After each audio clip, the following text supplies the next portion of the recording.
Hello everyone. Today we are discussing a very interesting topic that is random forest. It is a very powerful and most popular algorithm in machine learning. So I'm Vibhav Sutar and I'm taking you through the random forest implementation and its feature importance. So let's begin.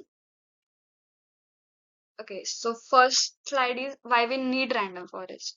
When we think of a single decision tree, these are prone to overfitting.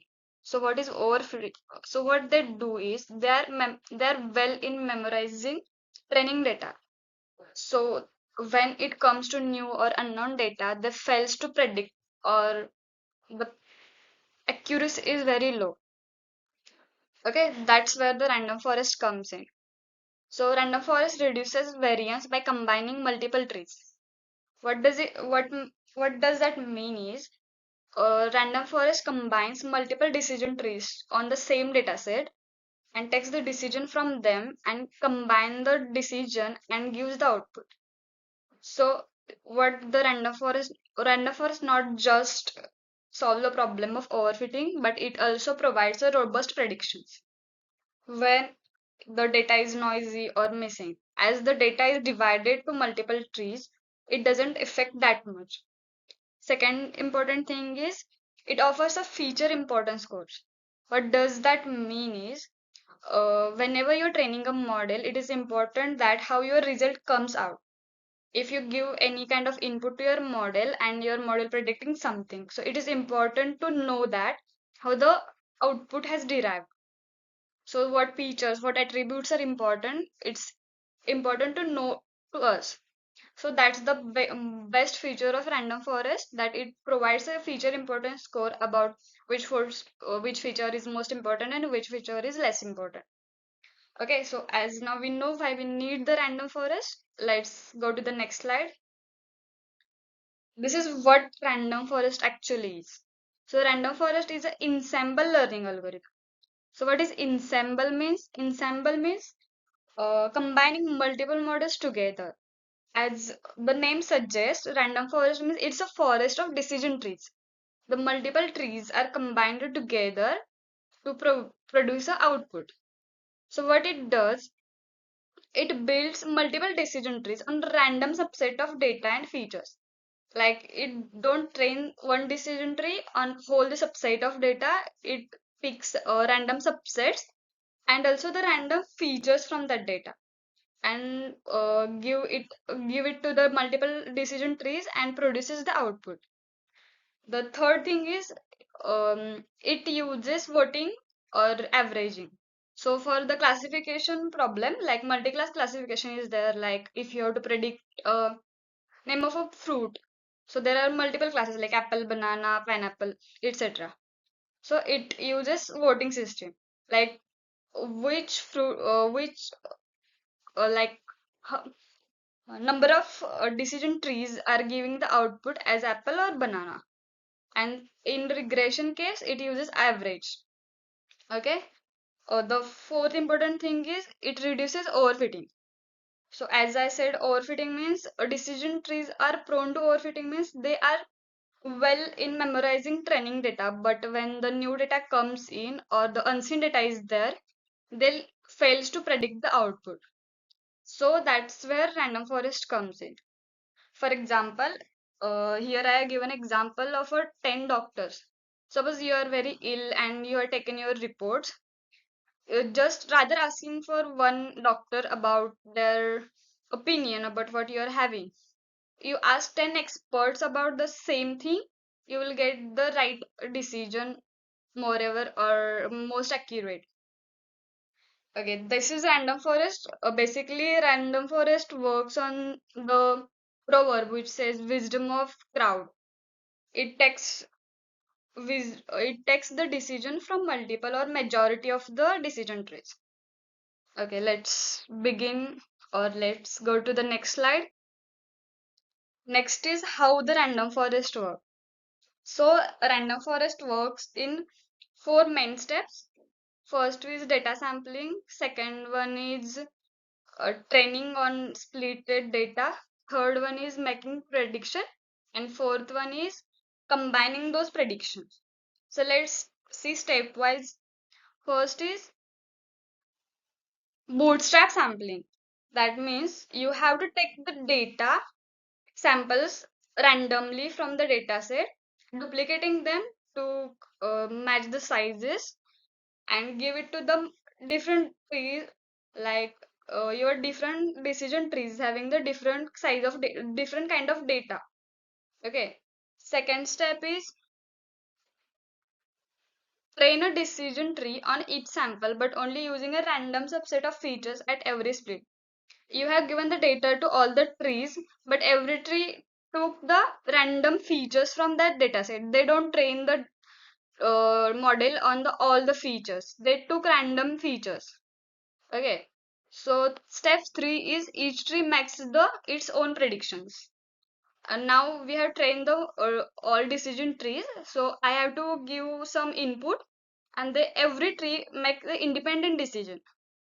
Then step 4 is the final step of the result, where the predictions of the trees are combined together.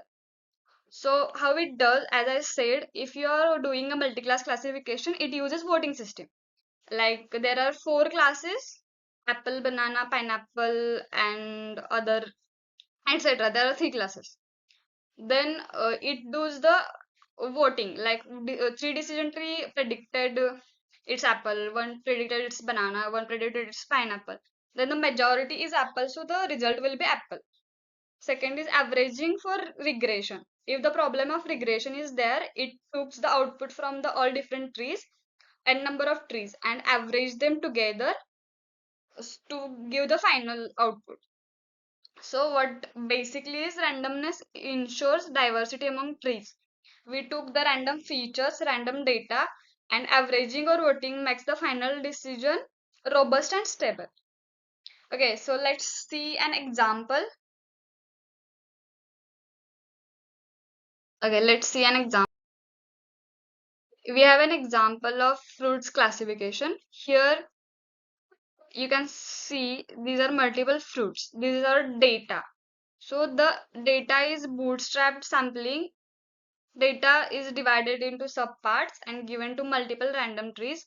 You can see here this.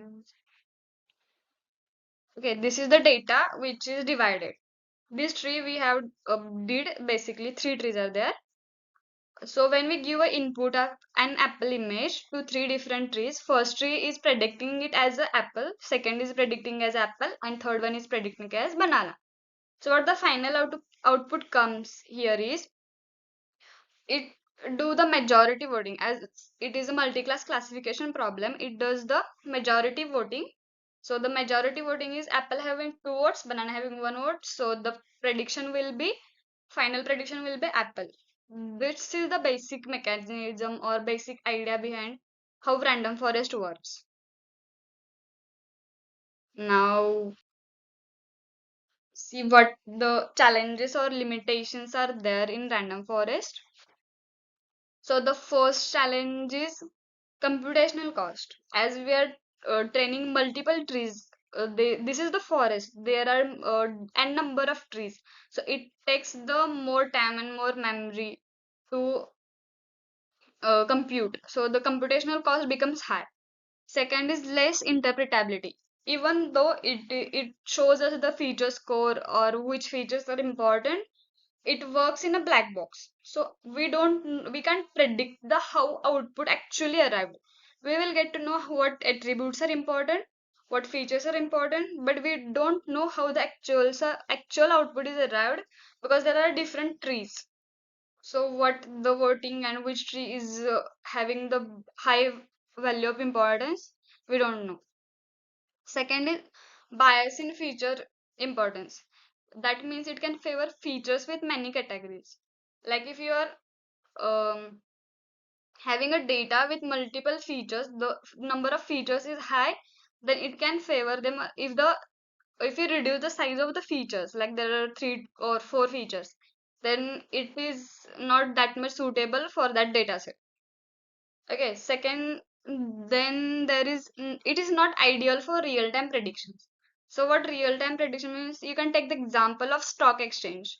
So random, even though random forest gives the right output or accurate output in the offline data set, it doesn't work that fast in a real-time data because the data is too huge and random forest is also too huge.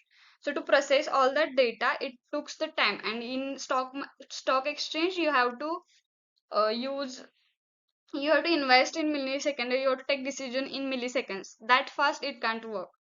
So that is the disadvantage of random forest.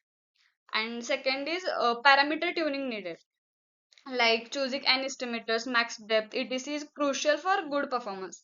You have to decide it very carefully to give the or make the model very accurate. Okay, then you will see the next slide. So the key takeaways here are random forest is like an ensemble of decision trees using randomness plus averaging. We are taking the random samples of dataset plus random features and we are deriving that output by averaging it. So this is the main idea behind the random forest. Second is it solves the problem of overfitting and improves the model accuracy. Third key takeaway is it provides the feature importance and helps in model interpretability. It widely used in domains like healthcare, finance, and fraud detection. In finance, it we don't use it in stock exchange, but we use in credit score checking and all those things. Uh, and the limitations of random forest includes the two more important limitations are computational cost and reduced interpretability. So whenever we are using random forest, we have to remember this two so we can choose if we want to use in this particular problem or not. Uh, in short, if you want to remember what random forest is, think of it like a random forest as a jury of experts. One expert may be wrong, but when many votes together, the decision is usually reliable and fair. Like one expert can be biased or the information they have is can be less. But if many experts come together and they give a decision, then it's more reliable than one expert. That's all about random forest. Thank you.